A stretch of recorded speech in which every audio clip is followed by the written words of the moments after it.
எதிர்வரும் 10ஆம் தேதி நாடு முழுவதும் மத்திய தொழிற்சங்கங்களும் விவசாய அமைப்புகளும் விவசாய தொழிலாளர் அமைப்புகளும் மாணவர்களும் இளைஞர்களும் இணைந்து ஒரு நாடு தழுவிய சிறை நிரப்பும் போராட்டத்தை நடத்துவதற்கான அறிவுகள் விடுக்கப்பட்டிருக்கு. அதற்கான தயாரிப்பு பணிகள் நாடு முழுவதும் நடைபெற்றுக் கொண்டிருக்கிறது. தமிழ்நாட்டிலே அனைத்து தொழிற்சங்கங்கள் அனைத்து விவசாய அமைப்புகள் கொண்ட கூட்டம் நடந்து அதற்கான தயாரிப்பு பணிகள் தமிழகம் முழுவதும் நூற்றுக்கணக்கான மையங்கள்ல சிறை நிரப்பு போராட்டம் நடைபெற இருக்குது. இந்த சிறை நிரப்பு போராட்டத்தினுடைய மையமான நோக்கமே ஒன்றிய ஆட்சி பொறுப்பில் இருக்கக்கூடிய பிஜேபி தலைமையில் இருக்கக்கூடிய அரசாங்கம் கடந்த 12 ஆண்டுகளாக கடைபிடித்துக் கொண்டிருக்கக்கூடிய நவ தாராளமய கொள்கையினுடைய விளைவாக இன்னைக்கு கடுமையான நெருக்கடியை இந்திய நாட்டு உழைப்பாளி மக்கள் எதிர்கொண்டு வர்றாங்க. குறிப்பாக இந்தியாவில் இருக்கக்கூடிய விவசாயிகள் இந்த 12 ஆண்டு காலத்தில் அரசாங்கம் கடைபிடிக்கக்கூடிய மிக மோசமான பிற்போக்குத்தனமான வேளாண் கொள்கையின் விளைவாக நாடு முழுவதும் இருக்கக்கூடிய விவசாயிகள் பல்வேறு நெருக்கடிகளை எதிர்கொண்டு வர்றாங்க. விவசாயிகள் உற்பத்தி பண்ணக்கூடிய விளைபொருட்களுக்கு கட்டுப்படியான விலை கிடைக்கல. உற்பத்தி பண்ணக்கூடிய விளைபொருட்கள் மூலம் அரசு கொள்முதல் பண்ணாத சூழலில் இன்னைக்கு நாடு முழுவதும் விவசாயிகள் தற்கொலையை தடுக்க முடியல. குறிப்பாக பிரதமர் மோடி பொறுப்பேற்ற இந்த 12 ஆண்டு காலத்தில் விவசாயிகள் மற்றும் இந்த 12 ஆண்டு காலத்தில் 1,47,000 விவசாயிகள் தற்கொலை செய்து கொண்டு இறந்திருக்காங்க.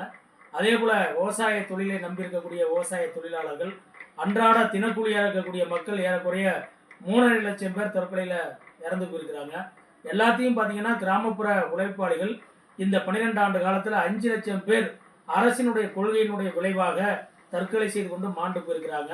குறிப்பாக மத்திய அரசாங்கத்தினுடைய புள்ளி உரமே என்ன சொல்லுதுன்னா, இந்தியாவில் ஒவ்வொரு அரை மணி நேரத்துக்கும் ஏதாவது மூலையில் விவசாயி தற்கொலை பண்ணிட்டு இறந்து போகக்கூடிய நிலைமையில தான் ஒன்றிய அரசாங்கம் 2025 விதை மசோதான்னு ஒரு மசோதாவை கொண்டு வர்றாங்க. விவசாயத்துக்கு மிகப்பெரிய அடிப்படையானது 1 தண்ணீர் 2 விதை, இது முக்கியமானது. அதில் அடிப்படை ஆதாரம் இருக்கக்கூடிய விதையை பூரா இன்னைக்கு பன்னாட்டு கம்பெனிகளில் மடைமாற்றம் செய்வதற்காக 2025 விதை மசோதான்னு ஒரு சட்டத்தை கொண்டு வர்றாங்க. இந்த சட்டம் இந்தியாவில் இருக்கக்கூடிய விவசாயிகளுக்கு மிகப்பெரிய பாதிப்பை உருவாக்கும். ஏன்னா ஏற்கனவே மத்திய அல்லது மாநிலத்தில் இருக்கக்கூடிய அரசாங்கங்கள் விவசாயிகளுக்கு தேவையான விதையை அரசு ஆராய்ச்சி நிலையங்கள் மூலமாக உற்பத்தி பண்ணி தருவதில் பெரிய பலகீனம் என்பது ஏற்பட்டிருக்கு. பல 10 ஆண்டுகளாக தனியார் விதை கம்பெனிகளை நம்பி இருக்கக்கூடிய நிலைமையில் நாடு முழுவதும் போலியான விதைகளை பல ஆயிரக்கணக்கான ரூபாய்களுக்கு தனியார் நிறுவனங்கள் விற்பனை செய்து அதனால் பாதிக்கப்படக்கூடிய விவசாயிகள், அதனால் ஏற்படக்கூடிய தற்கொலைகள் கடந்த காலத்தில் நிறையா நடந்திருக்கு. குறிப்பாக இந்தியாவில் பருத்தி சாகுபடி பண்ணக்கூடிய விவசாயிகள் பிடி காட்டன் பருத்தி விதைகளை வாங்கி அந்த விதைகள் விதைத்த விவசாயிகளுக்கு பூரா சரியான உற்பத்தி இல்லாமல் அந்த விவசாயிகள் தற்கொலை பண்ணி செத்ததை நம்ம நாடு முழுவதும் பார்த்தோம். அதே போல் வட இந்தியாவில் உருளைக்கிழங்கு காய்கறிகள் விதைகள் பூரா தரமில்லாத விதைகளை கொடுத்து அதனால் பாதிக்கப்பட்ட விவசாயிகள் லட்சக்கணக்கான விவசாயிகள் இருக்காங்க. இந்த விதைகளை கண்காணிப்பதற்கு கட்டுப்படுத்துவதற்கு இந்தியாவில் ஏற்கனவே 1966 விதை சட்டம் இருக்குது.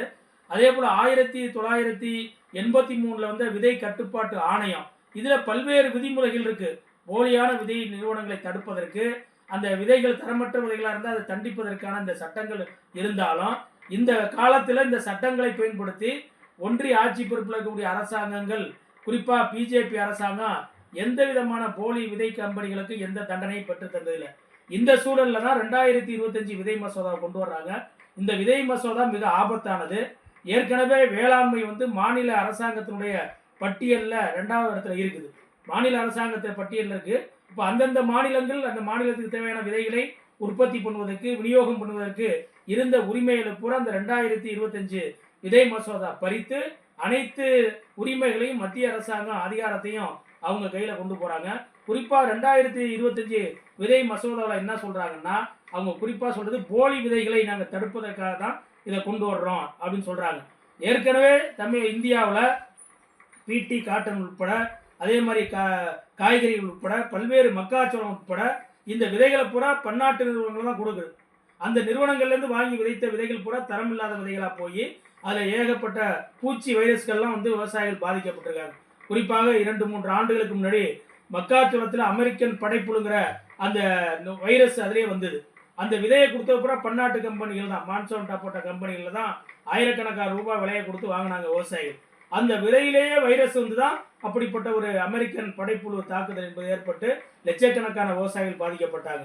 அதுல எல்லாம் எந்த நடவடிக்கை எடுக்காத அரசாங்கம் இப்ப புதிதா 2025 விதை மசோதா கொண்டு வர்றோம், இந்த சட்டத்தை அமுல்படுத்தும் போது இதெல்லாம் தடுக்க முடியும்னு சொல்றது போலியான காரணம். குறிப்பாக இந்தியாவில் இருக்கக்கூடிய விதை சந்தையை பன்னாட்டு கம்பெனிகளுக்கு மடைமாற்றம் செய்வதற்கான ஏற்பாட்டை தான் ஒன்றிய அரசாங்கம் செய்யுது. குறிப்பா 2014க்கு முன்னாடி வரைக்கும் இந்தியாவினுடைய விதை சந்தையில 55% தான் தனியாருடைய கட்டுப்பாட்டில் இருந்தது. பிஜேபி ஆட்சிக்கு வந்து இந்த காலத்துல 12 ஆண்டு காலத்துல கிட்டத்தட்ட இந்தியாவினுடைய ஒட்டுமொத்த விதை சந்தை வணிகத்துல 71% பன்னாட்டு கம்பெனிகளும் இந்தியாவில் இருக்கக்கூடிய ஏகபோக நிறுவனங்கள் தான் அவங்களுடைய கட்டுப்பாட்டில் வச்சிருக்காங்க. குறிப்பா பேயர்ஸ்ங்கிற நிறுவனம், மான்செர்டோ போன்ற நிறுவனம், அதானி நிறுவனம், இந்த மாதிரி நிறுவனங்கள் தான் பன்னாட்டு நிறுவனங்கள், உள்நாட்டில் இருக்கக்கூடிய ஏகபோக நிறுவனங்கள் தான் இந்தியாவினுடைய விதை சந்தையை அவங்க கட்டுப்பாட்டில் வச்சிருக்கிறாங்க.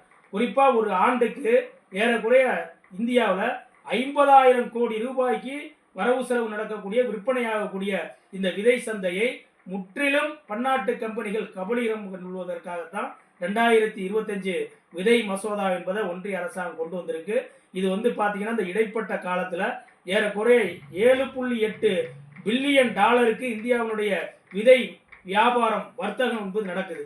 ஆய்வாளர்கள் என்ன சொல்றாங்கன்னா இது 2033 காலகட்டத்தில் இது 19 பில்லியன் டாலராக, அமெரிக்க டாலராக உயரும் அப்படின்னு சொல்றாங்க. ஏன்னா இந்தியாவில் கிட்டத்தட்ட 225 கோடி பில்லியன் ஏக்கர் நிலங்கள்ல நம்ம சாகுபடி பண்றோம். அது பல்வேறு சாகுபடி நடக்குது. அதற்கு தேவையா இருக்கக்கூடிய ஆதாரமா இருக்கக்கூடிய விதை, இந்த விதை சந்தையை முழுக்க முழுக்க பன்னாட்டு நிறுவனங்களுக்கும் உள்நாட்டில் இருக்கக்கூடிய ஏகபோக நிறுவனங்களுக்கும் கொடுப்பதற்காகத்தான் மோடி தலைமையில் இருக்கக்கூடிய பிஜேபி அரசாங்கம் இந்த விதை மசோதாவை கொண்டு வர்றாங்க. இது வந்து மிகப்பெரிய ஆபத்தை இந்திய நாட்டு வேளாண் சமூகத்துக்கு ஏற்படுத்தும். ஏற்கனவே விதைகளுடைய விலை பல மடங்கு உயர்ந்து போயிருக்கு. குறிப்பா காய்கறி பழங்களுடைய அந்த விதைகள் பல மடங்கு உயர்ந்து போயிருக்கு. பிடி காட்டன் போன்ற விதைகள் பல மடங்கு உயர்ந்து போயிருக்கக்கூடிய சூழல்ல இந்த விதைகளை முழுவதும் திருப்பி விவசாயிகள் பயன்படுத்த முடியாது. பன்னாட்டு நிறுவனங்கள்கிட்ட வாங்கி பயன்படுத்தக்கூடிய விதைகளை மீண்டும் விவசாயிகள் பயன்படுத்த முடியாது. மீண்டும் அந்த நிறுவனங்களுக்கு இடம் போகணும். அப்போ ஒட்டுமொத்தமாக இந்திய விவசாயிகளை பன்னாட்டு கம்பெனிகளுடைய அவர்களிடம் ஒன்றுமே விதைகளை வாங்க வேண்டும்ங்கிற ஒரு நிர்பந்தத்தை 2025 இந்த விதை சட்டம் என்பது ஏற்படுத்தும்.